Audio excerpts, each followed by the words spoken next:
right කාලයක් තිස්සේ නතර වෙලා තිබුණ හැමෝම ඉල්ලපු අනේ පටන් ගන්න නැද්ද කෝ අපේ බේසික් ඉලෙක්ට්‍රොනික වීඩියෝ සීරීස් එක දැන් කරන්නේ නැද්ද නතර කරලාද right ඒ ප්‍රශ්න ඔක්කොටම විසඳුමත් එක්ක සුබ ආරංචියක් එක්ක ඔන්න අලුත් මාතෘකාවක් යටතේ අද ඉඳලා අපේ නතර වෙලා තිබ්බ මෙතෙක් දවසක් නතර වෙලා තිබ්බ බේසික් ඉලෙක්ට්‍රොනික වීඩියෝ සීරීස් එක අද ඉඳලා පටන් ගන්නවා මම හිතනවා ගොඩක් වැදගත් ආරංචියක් වෙයි කියලා ඒක ඔයාලා හැමෝටම රයිට් එහෙනම් අපි සුපුරුදු විදියටම අපේ වීඩියෝ එක ආරම්භ කරමු අයිබෝවන් සුබ දවසක් මගේ යාළුවෝ හැමෝටම රයිට් ඉතින් ඔන්න අපි අදත් ආවා ඉලෙක්ට්‍රොනික වලට ආස ඉලෙක්ට්‍රොනික ගැන හොයන ඔයා වෙනුවෙන් වුණ ලංකාවේ එකම හොඳම YouTube channel එක SL Crack Basic Electronic Video Series එකේ තවත් වීඩියෝ එකක් අරගෙන. ඉතින් මේ 44 වෙනි කොටස.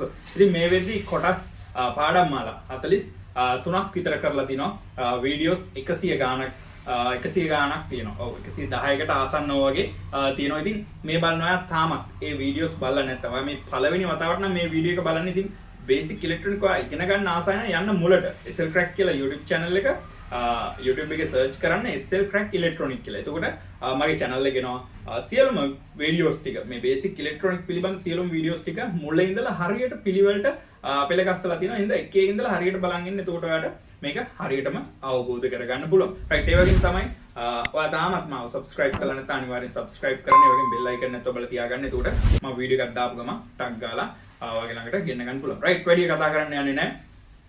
අද මාතෘකාවට යම්. ඉතින් අද මාතෘකාව සම්පූර්ණ ඉවර කරන්නේ අද ආරම්භයක් විතරයි ගන්නෙ. අපි බලමු අද මොකද්ද මොනවා සම්බන්ධවද මේ වැඩි කරන්න යන්නේ කියලා.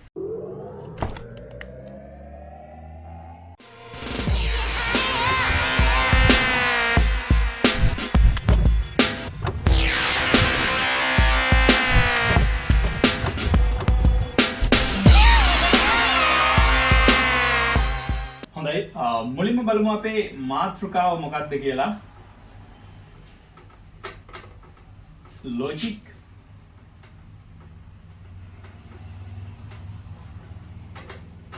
logic gates තාර්කික ద్వාර.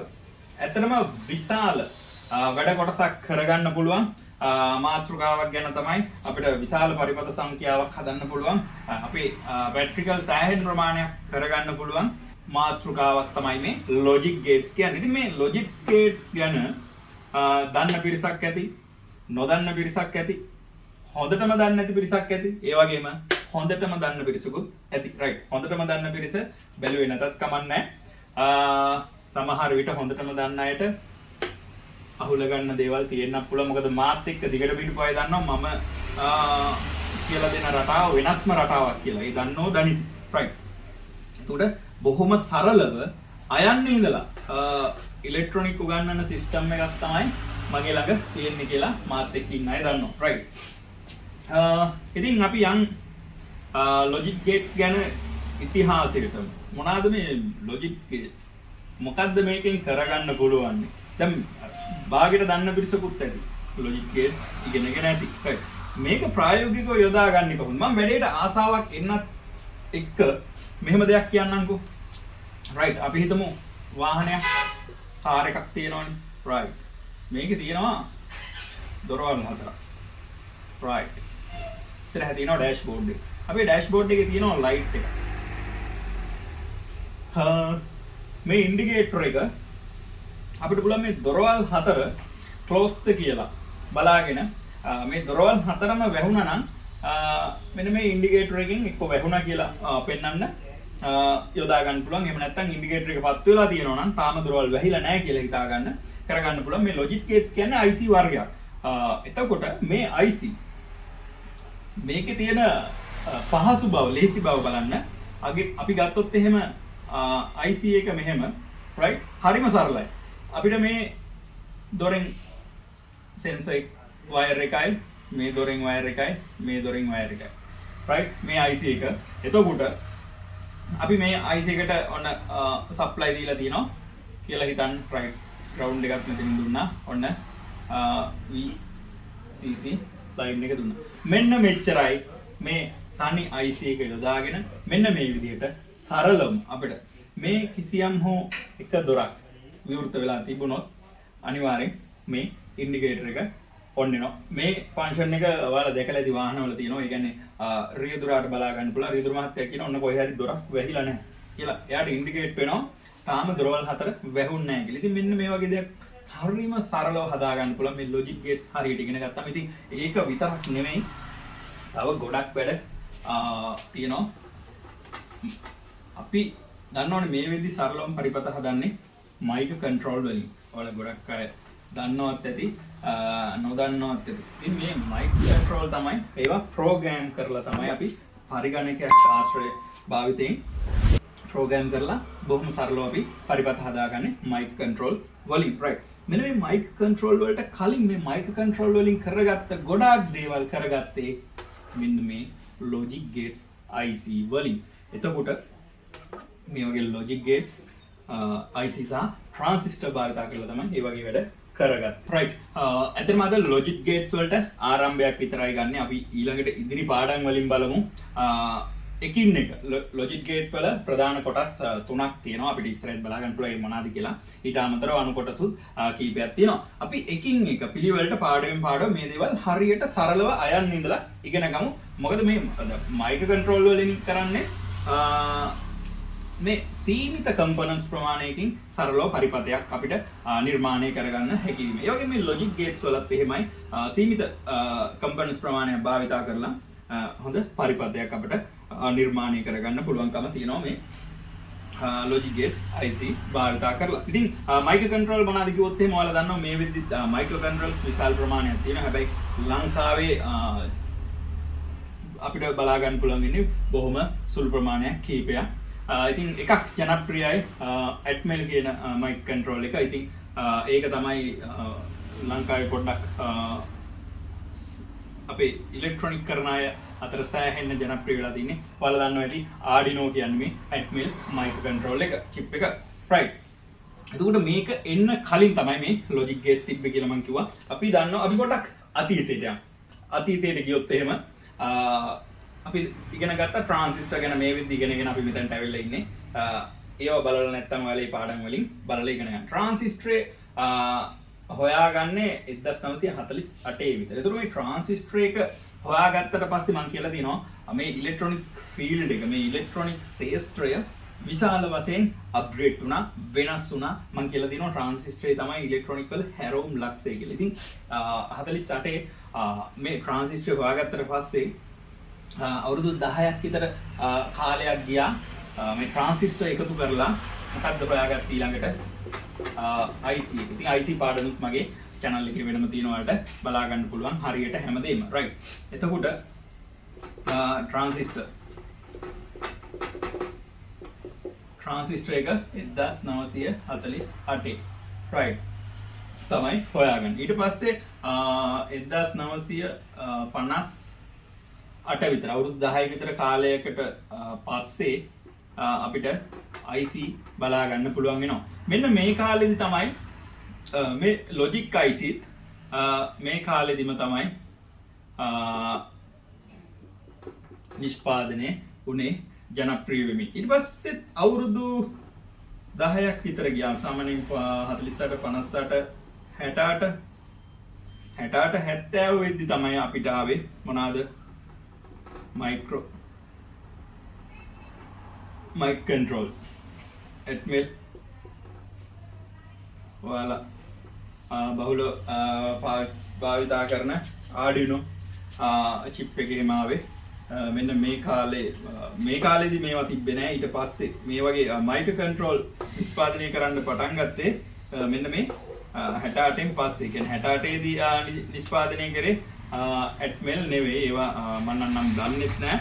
ඒක මං හිතන්නේ ඒ කාලේ මේ 68 විතර නිෂ්පාදනය වුණ මයික් කන්ට්‍රෝල් සාමාන්‍ය මිනිස්සුන්ට භාවිතා කරන්නවත් හම්බ වෙන්නේ නැතුව ඇති. මොකද ඒවා ඒ කාලේ මේජර් ප්‍රොජෙක්ට් ලොකු වැඩවලට යොදාගත්ත දේවල්. ඉතින් සාමාන්‍ය ජනතාවට නම් අල්ලන්නවත් හම්බ වෙන්නේ නැතුව ඇති ඒ කාලේ මයික් කන්ට්‍රෝල්. ඉතින් බොහොම මෑතකදී තමයි මේ ඇට්මෙල් ආවේ. මං හිතන්නේ අවුරුදු 10ක් 15ක් විතර ඇති.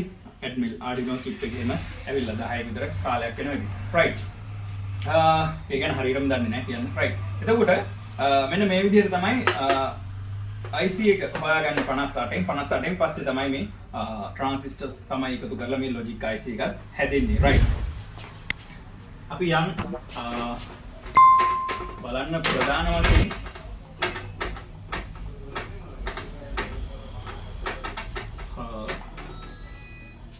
logic gates වර්ග 3ක් තියෙනවා right.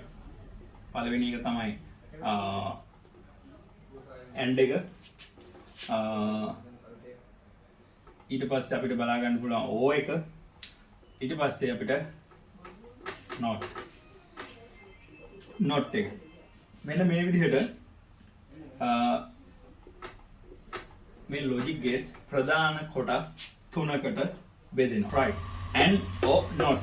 ඉතින් මේ තමයි ප්‍රධාන gate 3.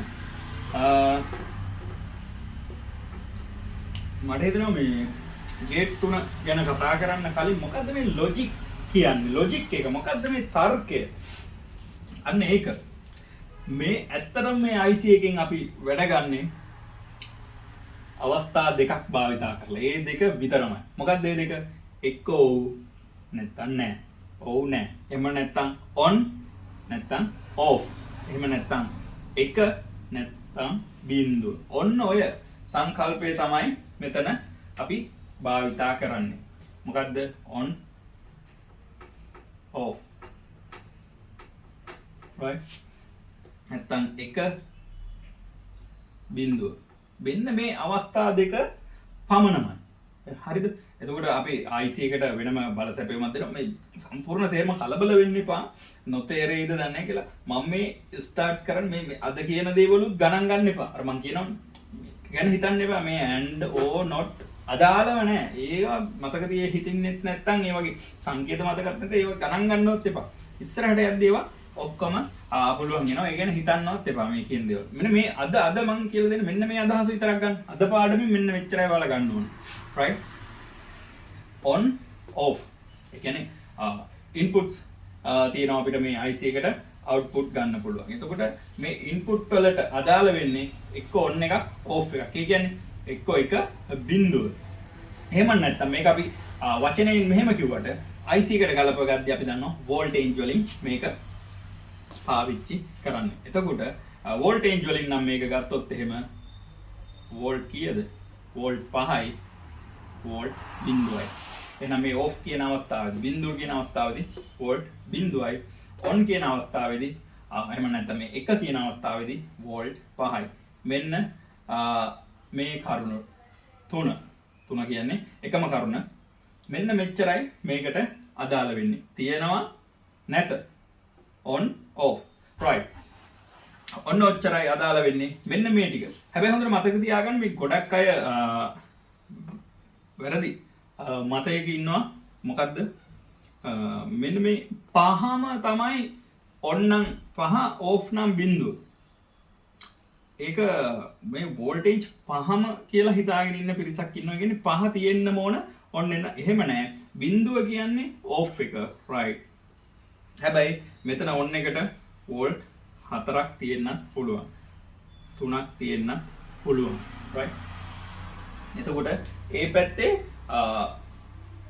කිසියම් හෝ විදුලියක් තියෙනවා. සාමාන්‍යයෙන් 3ත් 5ත් අතර අපිට කිසි ගැටලුවක් නැතුව මේ on off අවස්ථාවට අපිට මේ logic එකට අපි මේ තර්ක කරන්නේ මෙන්න මේ අවස්ථා දෙක. මේ logic gates වලින් කරන්නේ තර්කනේ. අපි දන්න තාර්කික ద్వාර තමයි සිංහල නම. එතකොට තර්ක ඔව් සහ නැත කියන අතර විතරයි මේකේ තර්කේ තියෙන්නේ. මෙන්න මේ ඔව් නැහැ කියන තර්ක දෙක භාවිතා කරලා අපිට කැමති ආකාරයට කැමති විදිහට පරිපථ නිර්මාණය කරන්න පුළුවන්. අපි මේ IC අඳුරගමු. අපි මේ IC වලින් නිර්මාණ කරමු. ලොකු නිර්මාණ කරමු. අපිට කරන්න පුළුවන්. right. කාල වේලාව ගොඩක් යන හින්දා මම අදට මෙතනින් පාඩම් පටන් ගන්නවා. අපි ඊළඟ දවසේ සංකේත ටිකක් බලලා එකින් එක පිළිවෙලට හිමීට ඉගෙන ගමු මේ logic gates ගැන. right. එහෙමනම් අකුරක් හරි ඉගෙන ගත්තා නම් හොඳයි කියලා හිතෙනවා නම් ඉස්සරහට ඉන්න ආසයි නම් වීඩියෝ එකට ලයික් එකක් දාන්න. ඒ වගේම මොන හරි කියන්න තියෙනවා අනිවාර්යෙන් කමෙන්ට් එකක් දාන්න. ඒ වගේම තමයි තාම subscribe කරලා නැත්නම් channel එක subscribe කරලා තියාගන්න, bell icon එක ඔබන්න. ඉදිරියේදී වීඩියෝ වට මම කරන ඒවා ටක් ගාලා ගෙන්න ගන්න පුළුවන්. right එහෙනම් ලබන සතියේ අපේ logic පාඩමේ and එක ගැන කතා කරන්න බලාපොරොත්තු වෙනවා. මේකේ සංකේතات එක්ක කිසිම ගැටලුවක් නැතුව හරියටම සරලව නොදන්න ඕනම කෙනෙකුට චුට්ටක්වත් මේ logic gate ගැන චුට්ටක්වත් නොදන්න ඕනම කෙනෙකුට හරිම සරලව පැහැදිලි වෙන විදිහට logic gates තාර්කික ද්වාර ගැන කියලා දෙන්න තමයි හදන්නේ. right ලබන සතියේ එහෙනම් හම්බෙමු ඊළඟ වීඩියෝ එකත් එක්ක. හැමෝටම සුබම සුබ සතියක්.